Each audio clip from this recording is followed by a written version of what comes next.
नमस्कार। आजभोलि त अनलाइन भिडियो नहेरी दिनै कट्दैन जस्तो भइसक्यो होइन? हो त नि, जताततै भिडियो नै भिडियो। तर यो सब कसरी सुरु भयो होला? सन् 2005 मा युट्युब सुरु भयो अनि त्यसको संस्थापकहरूले सायद सोचेकै थिएनन् होला होइन, गुगलले त्यति छिटै किन्ला भनेर। हो, त्यो पनि कति 1.65 अर्ब डलरमा। त्यो बेलाको लागि त होइन निकै ठुलो रकम हो नि। साँच्चै।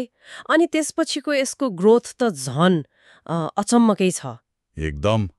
हरेक मिनेटमा 72 घण्टा बराबरको भिडियो अपलोड हुनु भनेको त बाप्रे।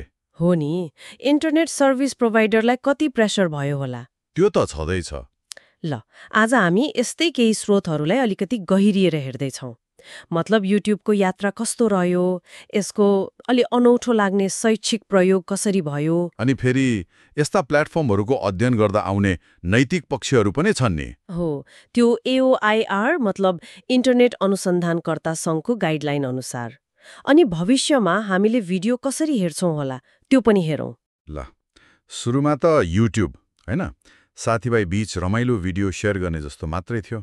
त्यस्तै सुन्या हो। तर कति छिटै टिभी शोका क्लिप्स, म्युजिक भिडियो अनि त्यो भ्लगहरू सबै यसैमा आउन थाल्यो। अनि गुगलले किनेपछि त पैसा कमाउने तरिका पनि फेरि होला नि। हो नि, सुरुमा त्यति नाफामा ध्यान थिएन रे।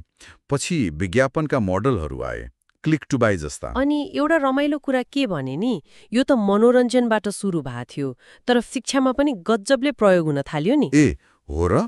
त्यो कसरी? कलेजका लेक्चरहरू, विज्ञानका प्रयोगहरू देखाउने, अझ कतिपय त जर्नल आर्टिकलमा पनि युट्युब भिडियो साइट गर्न थालेका छन् रे।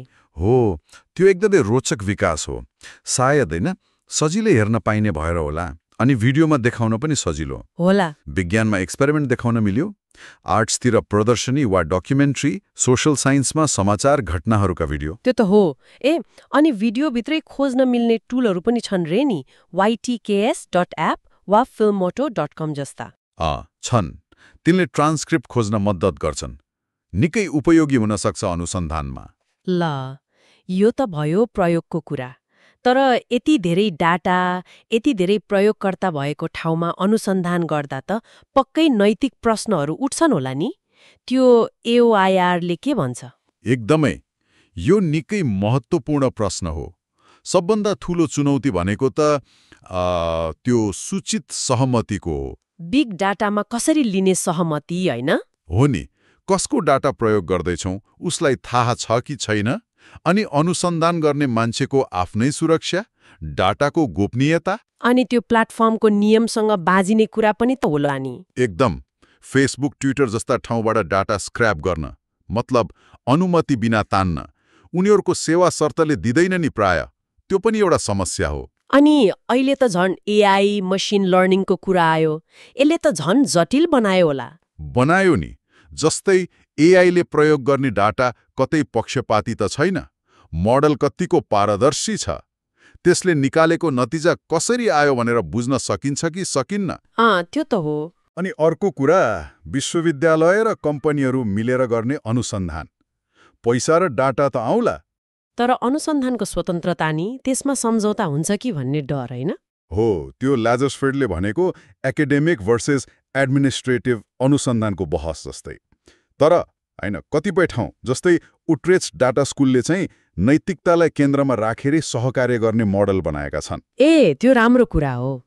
ल, अब अलिकति भविष्यतिर हेरौँ न त। 2025 सम्ममा हामीले भिडियो कसरी हेर्छौँ होला? के भन्छन् स्रोतहरू? विश्लेषणले त के देखाउँछ भने औसतमा हप्ताको 17 घण्टा अनलाइन भिडियो हेरिन्छ रे। 17 घण्टा?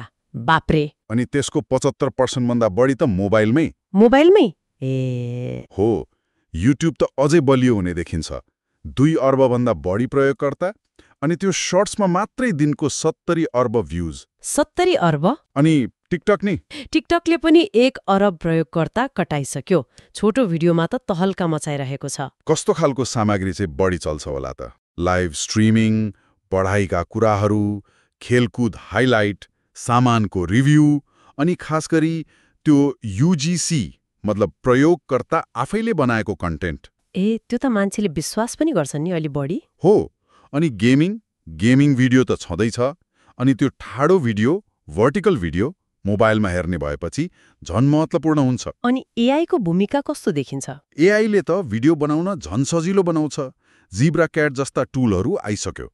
एआर वीआरले पनि केही नयाँ अनुभव देला कि? शपेबल भिडियोको कुरा पनि सुनेको थिएँ। हो, भिडियो हेर्दा हेर्दै सामान किन्न मिल्ने। अनि समाचारमा पनि भिडियोको प्रयोग बढ्दै जान्छ। ल, यसलाई समग्रमा हेर्दा त युट्युब एउटा सामान्य आइडियाबाट सुरु भएर आज कत्रो विश्वव्यापी शक्ति बनेको रहेछ। मनोरञ्जन, शिक्षा, अनुसन्धान सबैलाई छोएको। एकदम। तर सँगसँगै त्यो डिजिटल संसारको अध्ययन गर्दा नैतिक प्रश्नहरू पनि उत्तिकै गम्भीर रहेछन्। सहमति, नियम, एआईको पक्षपात, अनुसन्धानको स्वतन्त्रता। हो, यी सबै कुराहरू छन्। अनि भविष्यमा त मोबाइल, छोटा भिडियो, युजीसी, एआईले अझ धेरै परिवर्तन ल्याउने देखिन्छ। त्यसो भए अन्त्यमा एउटा प्रश्न मनमा आउँछ। यो यति शक्तिशाली, भिडियो केन्द्रित डिजिटल संसारमा जहाँ कन्टेन्ट बनाउने र हेर्ने कुरामा एआईको प्रभाव झन्झन बढ्दैछ, हामी प्रयोगकर्ता, सृजनाकर्ता अनि अनुसन्धानकर्ता सबैले आफ्नो जिम्मेवारी कसरी बुझ्ने होला, कसरी पूरा गर्ने होला, यो अलिकति गहिरिएर सोच्नुपर्ने कुरा हो जस्तो लाग्छ। हो त नि, निकै महत्त्वपूर्ण प्रश्न हो यो।